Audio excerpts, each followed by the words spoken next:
I work construction in Reno. Every October, before the mountain roads close, a few of us drive out to the Rubies for one last trip. That year it was just me and my buddy Cole. He'd found a backcountry site off a trail that doesn't show up on the main maps. Some guy at work swore it was the best view in the range, tucked past a switchback most people never bother hiking.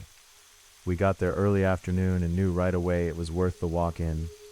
Flat ground shaded by a stand of aspen already going yellow, an old fire ring, rocks gone gray with age, a creek close enough to hear, far enough that it didn't drown out conversation.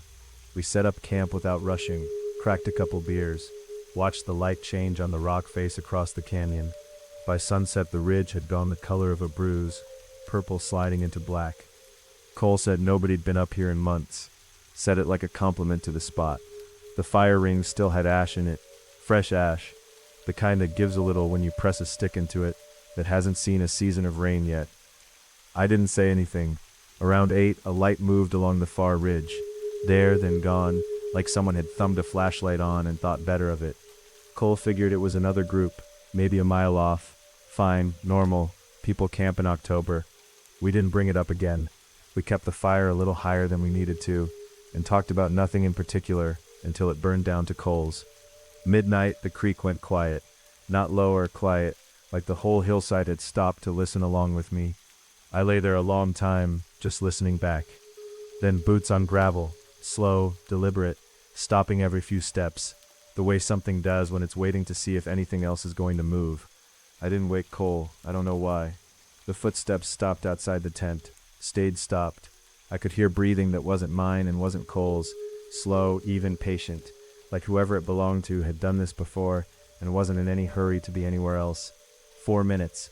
I counted them off against my own pulse.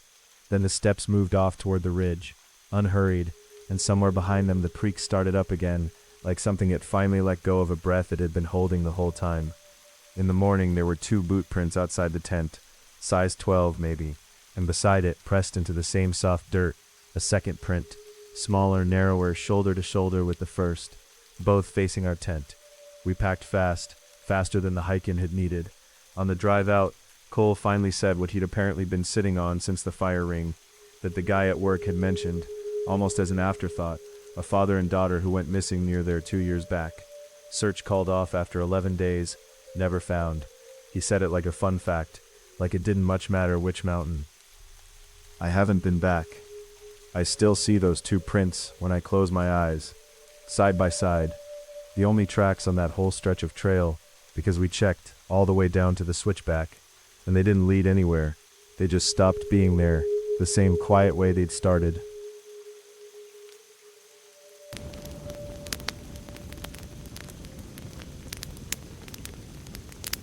I was 19, first trip without my parents. My boyfriend Marcus had a truck and a plan, a state forest in the Adirondacks, a long weekend, just us. I said yes because I wanted to be the kind of girl who did stuff like that, who wasn't scared of a little dirt and quiet. One other car in the trailhead lot, cracked windshield, parked crooked, like whoever left it hadn't cared how it looked. Marcus said it looked abandoned. I laughed, because I wanted to be the kind of girlfriend who laughed at things like that. 4 miles in, we found a clearing by a lake that felt private in the way only real wilderness does. No trail markers, no fire rings, no sign anyone had ever stood there before us. It felt like it belonged to nobody, which at 19 sounded romantic instead of what it actually was. First night was perfect.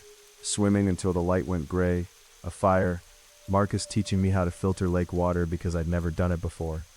I took a picture of him crouched at the shoreline laughing, water bottle tipped sideways mid-pour. I still have that picture. I'll get to why it matters. Second morning I woke up before him, walked down to wash my face. Found our cooler about 10 feet from where we'd left it, lid off, nothing missing, nothing chewed or scattered, just moved. Set down somewhere else. Lid replaced, careful, almost neat. Marcus said raccoons do that. Raccoons don't put lids back on. That afternoon we hiked a loop trail and came back to camp. My hairbrush, which had been zipped inside my bag inside the tent, was sitting on top of the picnic table, bristles facing up, handle pointed toward the fire ring, like it had been set down deliberately instead of dropped. Marcus stopped joking after that. He didn't say much of anything. He just started rolling the tent a little faster than the trip had needed, checking the tree line every few minutes without explaining why. We left the next morning, packed in under 20 minutes, barely spoke on the hike out. On the drive home, I scrolled through the trip photos the way you do, already narrating it into a story for my friends back home. The one of Marcus at the lake, water bottle tipped sideways, both of us laughing at something I don't even remember anymore. Standing at the tree line behind him, half swallowed by shadow, was someone who was not in that clearing when I took the picture. I know that because I was looking right at that exact patch of trees through the lens, framing the shot around him, and there had been nothing there. I never showed Marcus. I don't know why. Maybe because once I said it out loud, it would stop being a photo and start being something that actually happened to both of us. We broke up a few months later. Different reasons, we both said. Neither of us ever brought up the lake again, and I've come to think that not mentioning it was its own kind of agreement between us.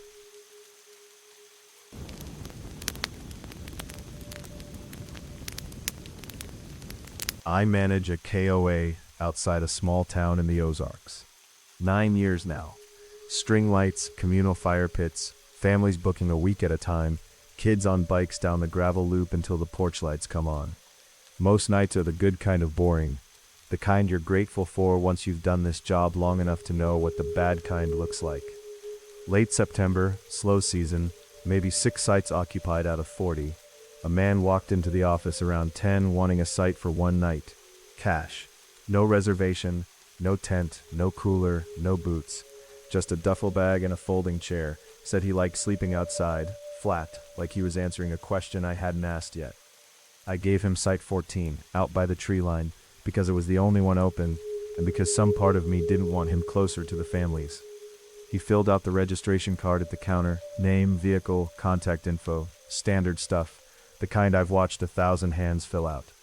I glanced at it while he counted cash out of a rubber-banded roll. Then, without looking up, he asked about the family in Site 9. Not in a bad way, at first. Just, how old are the kids? Is that the mom or an aunt with them? Do they come every year? I told him I couldn't discuss other guests. He nodded slowly, like that was exactly the answer he'd expected, and went quiet for a second too long. Then, still counting. The little girl, does she still have the cast on her arm? I hadn't told him there was a little girl. I definitely hadn't mentioned a cast. I asked him to repeat himself. He said he must have seen her walking around the loop earlier, that sites 9 and 14 aren't far apart. Reasonable enough, on its own. I told myself that the rest of the night, every time my rounds took me past his site, and I found him sitting in that folding chair, facing the tree line, still as a photograph, hands flat on his knees. Midnight rounds, chair empty, no sign of him anywhere on the property. I walked over to Site 9 myself, told the parents it was a routine check, didn't want to alarm them. Everyone was asleep. The girl's arm, cast and all, rested on top of her sleeping bag, exactly the way you'd picture it if someone had described it to you in advance. I went back to the office to pull his registration card and call it in. Name field, filled out. Vehicle field, filled out. Plate number and everything, though the cameras never caught a car that didn't belong to a paying guest that whole night. The contact information line, the one we require phone number and emergency contact before we'll hand over a site key, was blank. Not skipped, the ink was pressed into the paper in short, deliberate strokes, like a pen that had started to write there more than once and stopped itself each time. I still have that card. I don't know why I kept it instead of shredding it with the others at the end of the season. It sits in a drawer in the office, under the stapler, and some nights, closing up, I think about pulling it back out to look at it again. And some nights I don't let myself get that close to the drawer at all.